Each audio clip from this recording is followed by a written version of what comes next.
today is the 2 months mark from the 2 earthquakes which have shaken the country and shake an area which were living 15 million people. Imagine almost over half of the population of Australia affected by this devastating earthquake.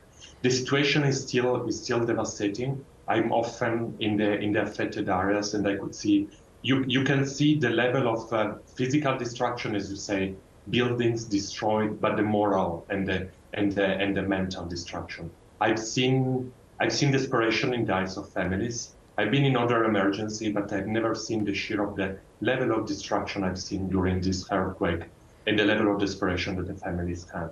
But we still have some hope. As UNICEF, together with partners, we have been on the ground since the first day to provide humanitarian relief, access to water and sanitation, access to services, health, vaccination, psychosocial support. And we have established protective spaces for children where they can try as much as they can to be normal, to go back to normalcy. It's still very difficult. There is a lot to do. Let me also use this occasion to thank the Australian citizen, the Australian government, for the generosity that they've showed, they demonstrated to Turkey and the population affected through donation also through the UNICEF National Committee, Australian National Committee, which have been key in saving lives. And unfortunately, more funding is needed.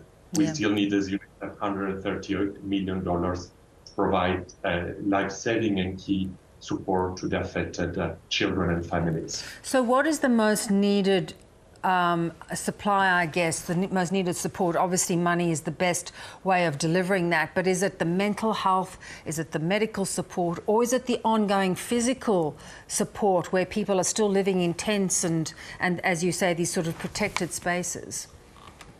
People are still living in tents, but also the generosity of the government and the citizen also for Turkey. They live also in temporary accommodation centers. What is needed, as you rightly said, is more the psychosocial support.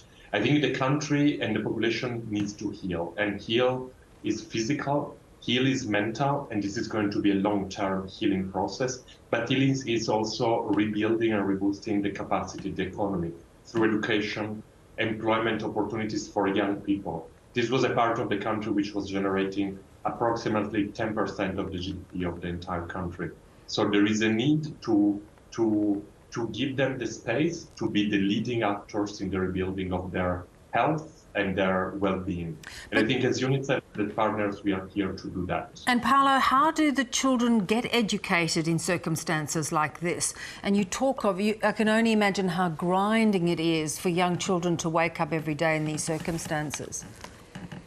Yeah, it is grinding, and they wake up every morning, and maybe they wake up in a tent. They open the tent and they see their former houses and destruction around that. So that's why it's important to provide them as much as normalcy as possible. We have immediately provided with children hubs, capacity for them to play, to receive psychosocial support, but also to have education. We have set up temporary learning spaces, but there is needs to do more temporary learning spaces and rebuild infrastructure, but also to rebuild the capacity. Many teachers have died as well. Many teachers have left the communities. So it's also a question of like bringing back the capacity. But education is a key element to go back to normalcy. And when children are in school, they are also protected.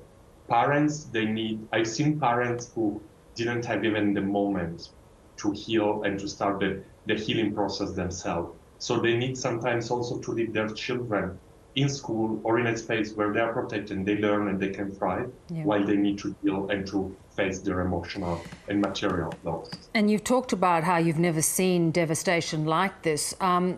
Is the rebuilding process underway, or is that going to take some time? It is. As UNICEF and myself, I'm not an expert on rebuilding, but I do trust, as seeing other crises, the rebuilding process takes time. It depends on the cities and in the areas. And I know actually there are also Turkish people living in the area who have Australian connection and important links with Australia, and they are very helpful in making sure that the rebuilding can start. In some parts, they are still dealing with the debris of the destruction. Yeah. Are you in contact with your colleagues in Syria, an area when you talk of the health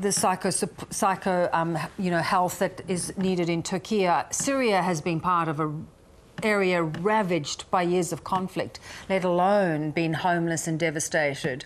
How are they coping? I'm in touch with my colleagues in Syria. I'm not sure I have details. I need to ask. They are better placed. I think they have a similar approach.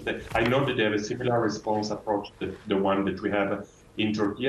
In the area in Turkey affected by the earthquake, there were living 1.8 million refugees. And I was talking with the father, and he was telling me, he was in sheer desperation. He was telling me that they've escaped a war, they've escaped death, and they came here hosted and grateful for the hosting community. And he found his wife and one of his children died under the rubbles. And so these are people who are living for a second time a tragedy, and I cannot even imagine what they feel. But I know that we need to be there to support them. Again, the physical building, but the mental and the healing is a longer process, and more support is needed. And Paolo, too, your people like yourself just do incredible work yourselves, so close to this type of situation. We do appreciate your time. Thank you. Thank you, Beverly.